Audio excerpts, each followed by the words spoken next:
교회의 시작은 오순절날에 마가의 다락방에 임한 성령 강림으로 교회가 시작된 것을 볼 수가 있습니다. 성령 충만한 사도들이 나아가서 유대인들에게 복음을 전하여서 세워진 교회가 초대 예루살렘 교회입니다. 그 후 복음이 유대와 사마리아와 땅끝까지 이르러 전파되어 나아가서 이제는 예루살렘뿐 아니라 세계 곳곳에 수많은 교회들이 세워진 것을 볼 수가 있습니다. 종종 우리가 초대교회로 돌아가자 그런 말 하잖아요. 근데 2020년이 지난 세월이 그렇게 지났는데 어떻게 우리가 초대교회로 돌아갈 수가 있습니까? 당시 초대 예루살렘 교회는 외형적으로 볼 때는 보잘것 없습니다. 환경이나 시설이 지금보다도 훨씬 못합니다. 열악합니다. 건물도 없고 어떤 교회 조직이나 어떤 프로그램도 없습니다. 그리고 그 시대적 상황도 극심으로 핍박이 심할 때였습니다. 자유롭게 예수를 믿은 그런 때가 아니었습니다. 근데 그때보다 지금은 우리가 사는 형편도 더 나아졌고 예수 믿고도 훨씬 자유스럽습니다. 종교의 자유가 있습니다. 예루살렘 교회보다도 지금은 더 화려하고 더 좋은 교회들이 많이 있습니다. 여러분 한국에 가보십시오. 수십만이 모인 교회들, 화려하게 지은 교회들이 얼마나 많습니까? 그럼 우리가 초대교회를 통해서 무엇을 배울 수가 있습니까? 왜 우리가 초대교회로 돌아가자고 부르셨습니까? 초대교회가 가졌던 그 거룩한 영성, 교회의 본질, 교회는 이래야 되어야 한다는 교회의 참된 모습, 참된 그리스도의 삶의 모습을 우리가 본받아서 우리 교회도 초대교회처럼 그런 교회가 되자는 것입니다. 초대교회를 움직이는 것은 원동력이 사람이나 어떤 조직이나 프로그램에 있지 않았다는 거예요. 교회를 세우고 교회를 교회답게 하고 성도를 성도답게 만들어가는 그 주체가 성령이었다는 것입니다. 할렐루야. 사람이 하는 것이 아니고 성령의 역사였다는 거예요. 그리고 교회를 부흥케 하는 것도 성령의 역사였습니다. 여러분 성령은 제가 계속해서 강조하는데 성령은 살리는 영입니다. 그다음에 성령은 살리는 영입니다. 그래서 성령이 임하는 곳에는 죽었던 생명이 살아나는 생명의 역사가 일어나고 그리고 그 성령이 임하는 곳에는 자유함이 있습니다. 얽매였던 것이 풀어집니다. 그리고 성령이 임하는 곳에는 치유와 회복이 일어나는 것입니다. 이게 성령의 역사입니다. 자, 오늘 본문에 나타난 예루살렘 교회가 그 성령 충만한 교회의 참 모습이 어떤 그 원형을 우리에게 보여주고 있습니다. 교회가 성령 충만하면 이런 교회가 된다는 거예요. 첫째, 성령으로 말씀과 심령의 부흥이 일어났습니다. 우리 37절에 보세요. 자, 37절. 그들이 이 말을 듣고 마음에 찔려 베드로와 다른 사도들에게 이르되 형제여 우리가 어찌할꼬 하노라.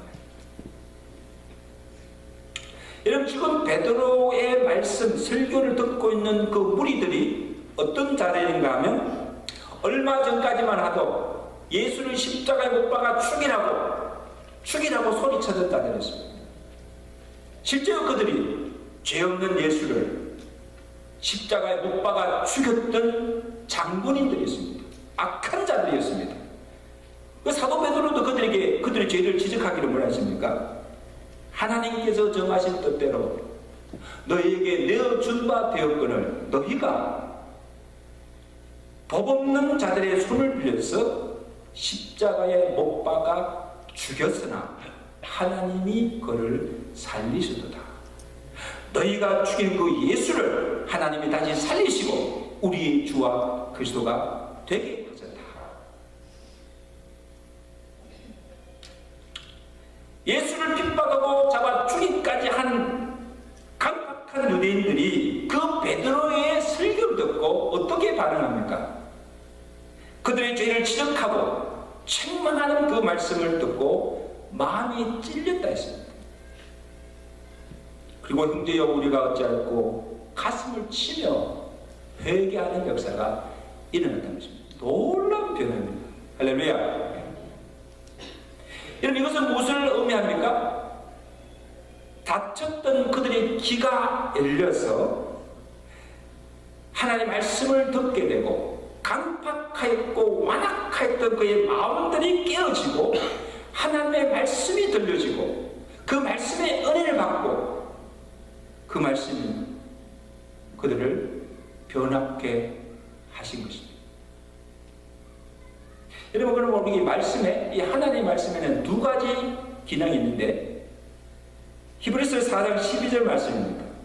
하나님의 말씀은 살아있고 활력이 있어 좌우의 날선 어떤 검보다도 더 예리하여 혼과 영과 관절과 골수를 찔러 쪼개기까지 하며 지으신 것이 하나도 그 앞에 나타나지 않음이었고 우리의 결산을 받을 시기에 눈앞에 만물이 벌거벗은 것 같이 드러나느니라.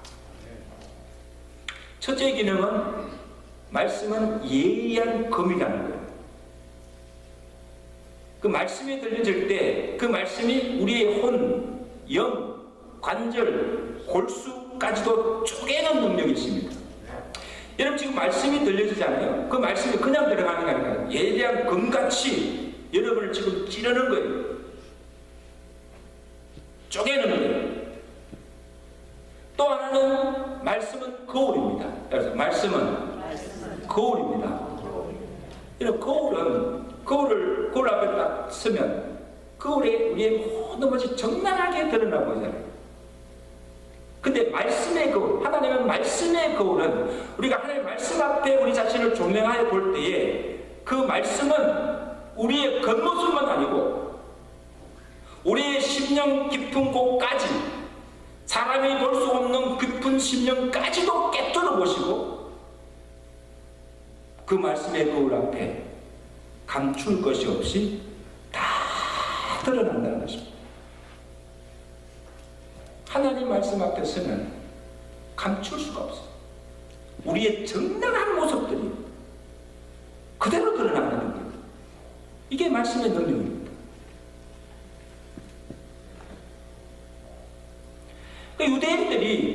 유대인들이 베드로의 설교를 들을 때 이 두 가지 역사가 나타나는 거예요. 그 말씀을 들을 때 그의 죄를 지적할 때 그의 마음이 찔렸습니다.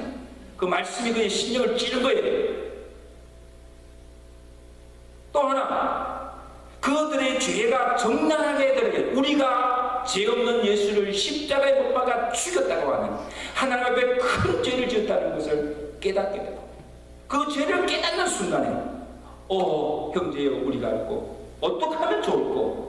우리가 어떻게 하면 이 죄를 사함받을 수 있고 죄를 애통하며 회개하는 역사가 일어났다는 사실입니다.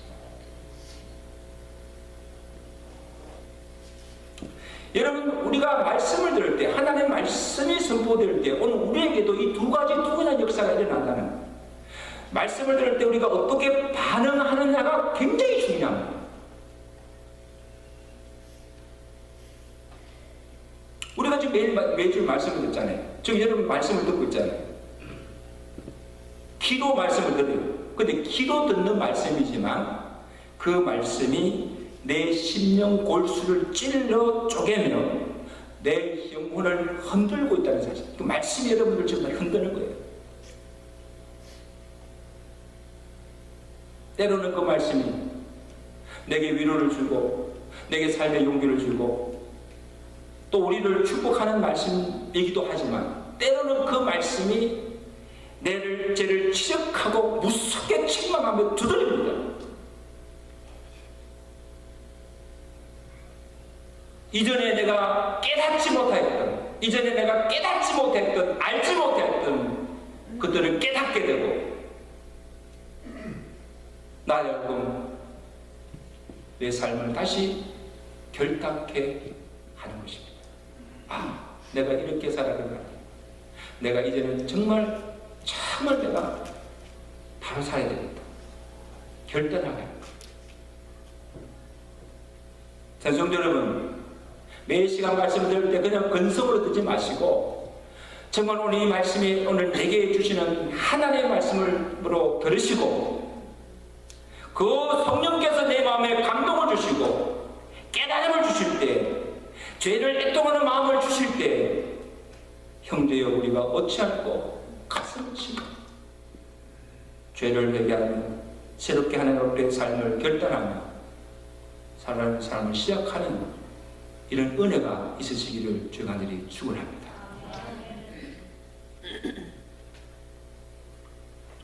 다음으로 성령으로 기도의 불길이 일어났습니다. 우리 42절 우리 나가자 그러면 42절 말씀 우리 나가셨으면 시작. 그들이 사도의 가르침을 받아 서로 교제하며 떡을 떼며 오로지 기도하기를 힘쓰니라. 여러분, 성령은 기도의 영입니다. 하나님을 아버지라 부르게 하시는 것도 누구예요? 성령이요. 성령이 아니고서는 주를 알 수 없고 아버지라 부를 수도 없습니다. 또한 우리로 기도하게 하시고 우리에게 기도할 힘을 주시는 것도 누구세요? 성령이세요. 성령이 기도하게 하시고 기도할 힘을 더하여 주십니다. 예수님께서 기도하실 때, 금식을 기도할 때 성령이 그 위에 머물러서더라. 기도하는 힘을 주시더라. 누가? 성령께서. 또한 내가 빈말을 알지 못하나 주의 뜻대로 기도하도록 우리의 기도를 도우시는 분도 성령님이십니다.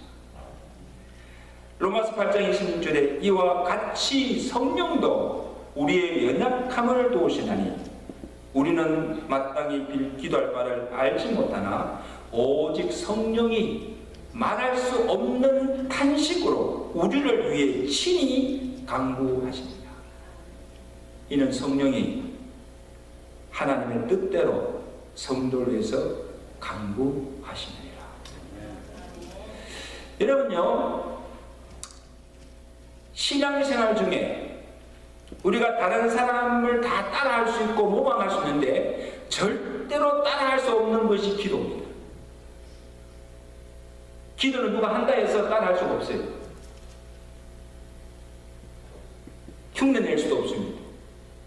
내가 성령의 기도의 영을 받지 아니하면 한마디의 기도를 할 수 없고, 그리고 성령이 도와주지 않으면 기도를, 온전한 기도를 드릴 수가 없어요. 하나님하고 기도를 하는데 무슨 기도를 하는지 중언부언하게 되는 거예요. 하나님의 뜻을 모르니까.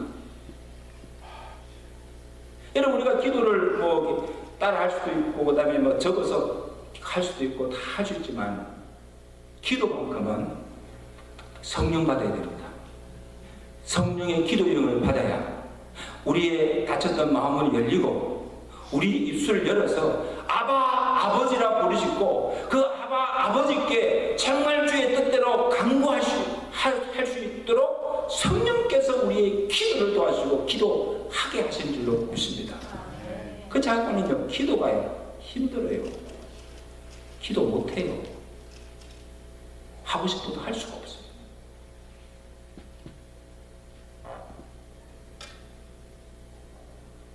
여러분이 얼마나 큰 변화입니까? 지금 베드로의 설교를 듣던 그 유대인들은 이전에는 서로 알지도 못했고 서로 함께 어울리지도 않았던 자들이에요.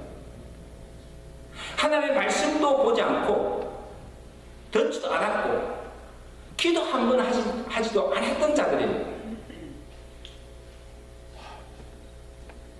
언제부터 그들이 말씀을 사모하게 되고 언제부터 그들은 기도를 시작합니까? 놀랍지 않습니까? 베드로의 설교를 듣고 그들의 죄를 회개하고 나자 그들의 심령에 성령이 임하게 되었습니다. 할렐루야. 성령이 그들 가운데 임하게 되자 제일 먼저 일어났던 것, 그의 닫혔던 마음문이 열리게 되고 기도가 터져나왔다는 거예요. 기도가 터져나온 거예요. 한 번 기도의 불이 붙게 되자 그 기도의 불길이 점점 퍼져나가게 되고 결국 온 교회에 기도의 불길이 확산되어서 온 교회가 기도로 살아납니다. 그래서 그들이 모일 때마다 뜨겁게 기도하게 되었다는 사실이에요. 요즘 여러분 한국에 우한 폐렴으로 또 미국의 독감 이 바이러스 가지고 막 그냥 전국에 퍼져가지고 막 사람들 죽이잖아요.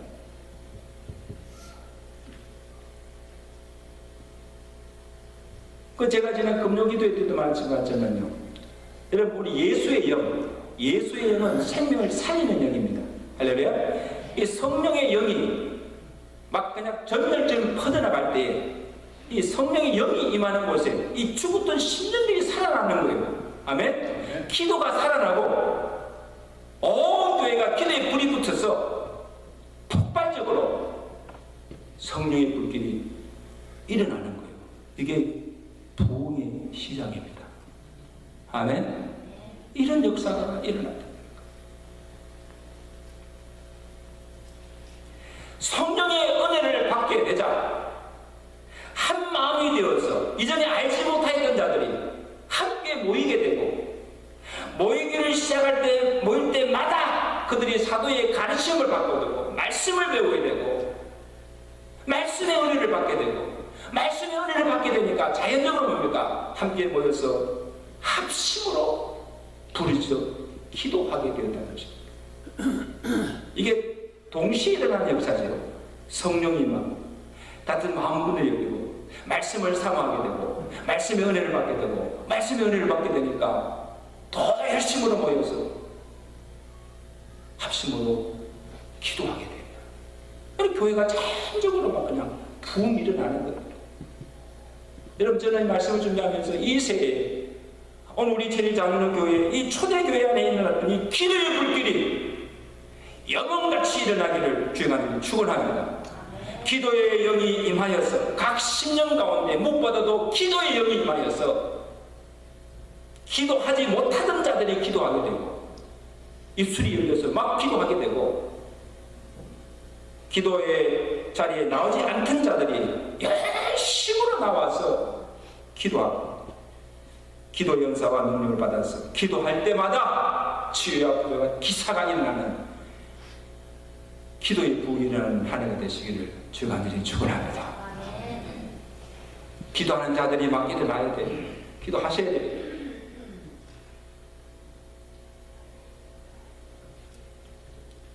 다음으로 사랑과 나눔의 역사가 일어났습니다. 본문 44절 46절 말씀 우리 다 같이 읽겠습니다. 시작.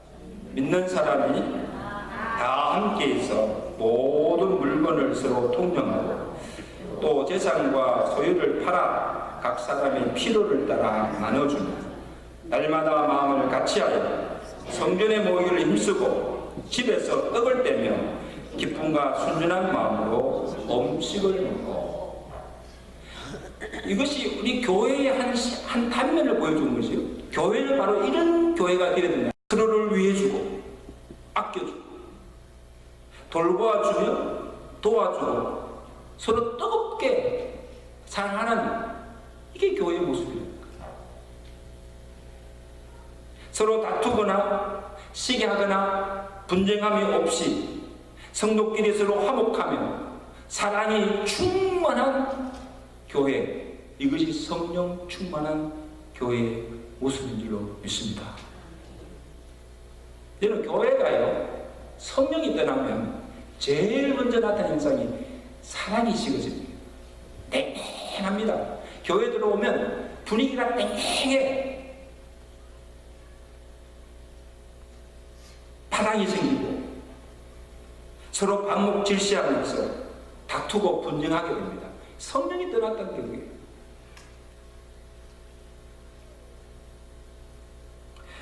여러분, 성령은요 하나 되게 하는 역사예요. 그죠? 하나 되게 하고 서로 합평하게 하며 둘이를 하나로 만드는 것. 이게 성령이었어요. 그 둘은 뭡니까? 마귀의 역사입니다. 하나 된 것을 깨트립니다. 하나 된 가정을 깨트리고 하나 된 교회를 깨트리면서 분쟁을 일삼고, 이건 악한 영의 역사예요. 분열케 하는 역사. 사도 바울이 첫사랑을 잃어버린 에베소 교회 성도를 향하여서, 에베소 교회를 향해서 강하게 금고하신 말씀입니다. 너희가 부르심을 받은 일에 합당하게 행하고, 그 합당하게 행하는 일이 무엇입니까? 모든 겸손과 온유로 하고 오래 참음으로 사랑 가운데서 서로 용납하고 평안에 매는 줄로 성령이 하나 되게 하신 것을 힘써 지키라. 여러분, 교회의 하나됨, 이미 교회는 성령께서 하나 되게 해 주셨습니다. 예수 그리스도의 그 피로 말미암아 그리스도 안에서 한 가족, 한 형제 삼아 주셨습니다. 하나 되게 하신 것이 성령의 역사예요. 예수 그리스도께서 이루신 화목의 역사입니다. 성령이 하나 되게 하신 것을 지켜나가며 늘 사랑으로 하나 되게 하는 것, 이게 교회의 본질의 삶인 줄로 믿습니다. 그 하나됨을 깨뜨린다는 것입니다.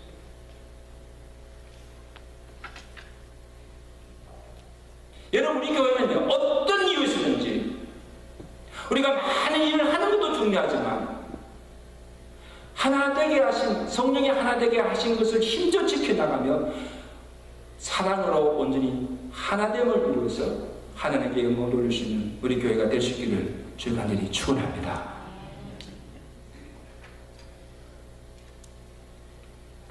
성도 간의 사랑이 말로서만 아니라 이제는 행함으로, 나눔으로 나타나게 되었습니다. 43절을 보세요. 모든 물건을 통용하고 재산을 팔아 각 사람의 필요를 따라 나누어 주라.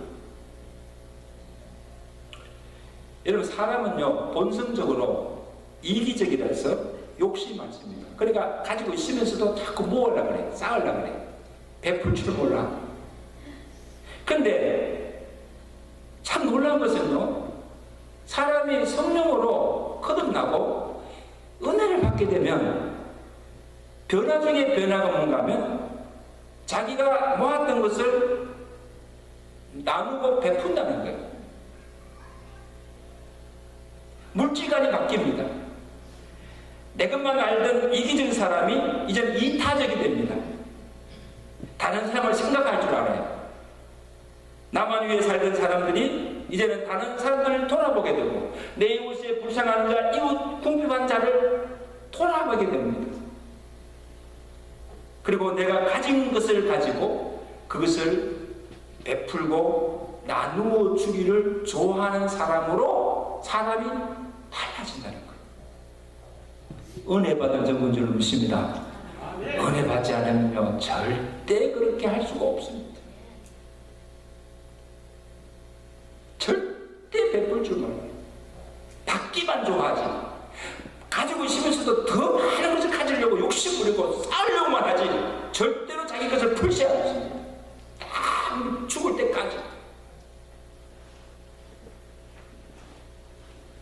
저는 이번에 참 좋은 소식을 들었는데, 이웃에 출인된 교회가 참 어려움이 많아서 이제 몰개지 있는 것도 부담이 커가지고 몰개를 못 내가지고 그 교회가 넘어갈 뻔은 있었는데, 그 교회에 오랫동안 출석했던 권사님 한 분이 좀 재산을 좀 가졌던 것 같아요. 그래가지고 이분이 돌아가시면서 자기가 남긴 유산을 교회에다가 헌납을 하고 한 거예요. 수십만 원. 헌납해서 그 권사님이 돌아가실 때 남긴 그 유산이 교회를 살린 거예요. 그 목사님이 우리 목사님, 그 목사님 교회 새로 새로 부임하신 그 목사님이 이게 하나님의 기적이 하나님께서 하신 일이라고 해서 그 사도를 이야기하면서 어떻게 해서 했던 그 이야기 하는데요. 그 권사님이 남긴 재산을 교회에 혼납하심으로 그 소리에서 넘어가던 교회가 재정적으로 회복이 되어서 지금 교회가요 기적같이 일어났습니다. 교회가 부흥돼가고 새로운 목사가 와서 또 열심히 하면서 막 나갔던 교인들이 들어오고 지금 교회가 부흥이 일어난 거예요. 이게 하나의 신의 증거였어요. 자식에게 남겨주지 않고 그 많은 40만 분이 되는 그 돈 헌납하고 교회를 살렸잖아요. 여러분 우리가요 하나님의 은혜 성령의 은혜를 받게 되면 그 사랑에 감사가 돼서 내가 가진 것 아끼지 않고 베풀 수 있는 마음이 생깁니다. 교회에 헌금하지 않던 분들이 헌금을 하기 시작하고 교회가 어렵거나 성도들 중에 어렵고 궁핍한 자들을 보면 가만히 있지 못해요. 물질로 도와주고 위로해주고 찾아가서 격려해주고 사랑을 베풀어서 어떻게 그들이 바로 설 수 있도록 도와주는 거예요. 요한일서 3장 17절에 이걸 말하면 누가 이 세상에 재물을 가지고 있으면서도 형제의 궁핍함을 보고도 도와줄 마음을 놔두면 하나님의 사랑이 어찌 그 속에 있겠느냐. 어떻게 하나님을 사랑한다고 하는 사람이 지금 주위에 군주를 죽어가는 궁핍한 형제가 있는데도 돌봐주지 않고 자기는 지금 재물을 가지고 떵떵거리며 살고 있으면서 자기 배를 불리고 있으면서도 그 형제 하나 돌보지 못한다고 한다면 어떻게 믿는 자라고 할 수 있느냐. 어떻게 하나님의 사랑을 받은 자라고 할 수 있겠느냐. 그것입니다.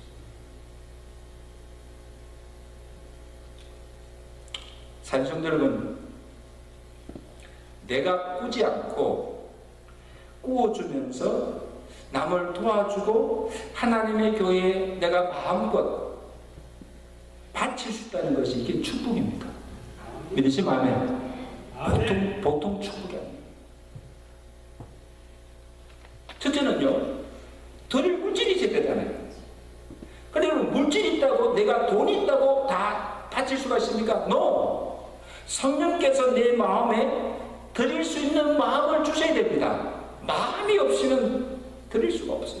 아멘. 그리고 내가 형제를 긍휼히 여기는 마음, 그 형제를 사랑하는 마음, 교회를 긍휼히 여기고 교회를 사랑하는 마음이 없이는요, 있다 할지라도 드릴 수가 없습니다. 한 푼도 드릴 수가 없습니다. 내가 누군가를 돕고 뭔가를 바칠 수 있다는 것은 세 가지 축복을 받은 거예요. 첫째, 물질의 축복을 받은 거예요. 드릴 물질이 있는 거예요. 아멘. 그리고 성령께서 내 마음에 감동을 주시고 드릴 수 있는 마음을 주신 거예요. 기꺼이, 그것도 억지로가 아니고 기꺼이 자발적으로 드릴 수 있는 마음을 주신 거예요. 그리고 그것도 아끼지 않고 드릴 수 있는 믿음의 복을 주신 줄로 믿습니다. 그러니까 시간도 드리고 물질도 드리고 모든 것을 드리면서 살아갈 수가 있게 되는 것입니다. 이것이 축복이에요. 아멘. 그렇게 살아가시는 저와 되시길 주님 축원합니다. 아멘. 여러분, 성령의 충만한 초대교회 성도들이 자기 것을 내 것이다 하지 않았습니다. 움켜쥐고만 있던 것들을 다른 사람의 필요를 위해서 아끼지 아니하고 내어주었습니다.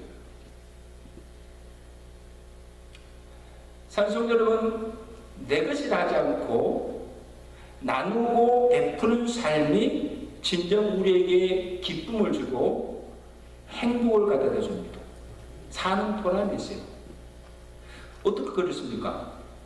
내가 있는 것을 다 주었는데 베푸는데 그것이 뭐가 그렇게 기쁩니까? 근데요, 한번 그렇게 살아보세요. 이상하게 나누고 베푸고 나면요, 기분이 좋아요. 돈을 썼는데도 기분이 좋아. 삶에 참 의미와 행복을 갖게 되는 것입니다. 갑시다. 주는 자가 받는 자보다 뭐 해야 됐습니까? 복이 있다고 했어요. 주는 자가 받는 자보다 복이 있는 삶을 살게 하시는 줄로 믿습니다. 줄 때 내게 있는 것 그것이 무엇이든지 물질이든지 재능이든지 은사든지 여러분 사는 날 동안 그것을 서로 나누시기를 바랍니다. 서로 나누시면서 기쁨을 누리시며 살아가시는 여러분의 삶이 되시기를 주가 하나님 축원합니다. 이것이 진정 성령 받은 자, 하나님의 은혜를 입고 누리며 사는 자의 마땅한 삶의 모습이라는 것입니다. 참된 회개가 있고 말씀과 기도가 있고 함께 모여 나누는 따뜻한 사랑의 교제가 있는 이러한 초대교회에 하나님께서 부흥케 하는 복을 주셨습니다. 부흥은 따라오는 거예요. 47절을 보세요. 하나님을 찬미하며 또 온 백성에게 칭송을 받으니 주께서 구원받는 사람을 날마다 더하게 하시니라. 하나님께서 사방의 사람들 그냥 보내주시는 거예요. 구원받는 사람을 날마다 더하여지는 거예요. 그게 뭡니까? 이게 부흥이잖아요. 바라기는 오늘 우리 최대 장로 교회가 정말 초대 교회로 돌아가서 초대 교회가 가졌던 그 거룩한 영성, 회개의 영성, 말씀의 영성, 기도의 영성, 사랑의 영성, 나눔의 영성을 우리가 본받았어요.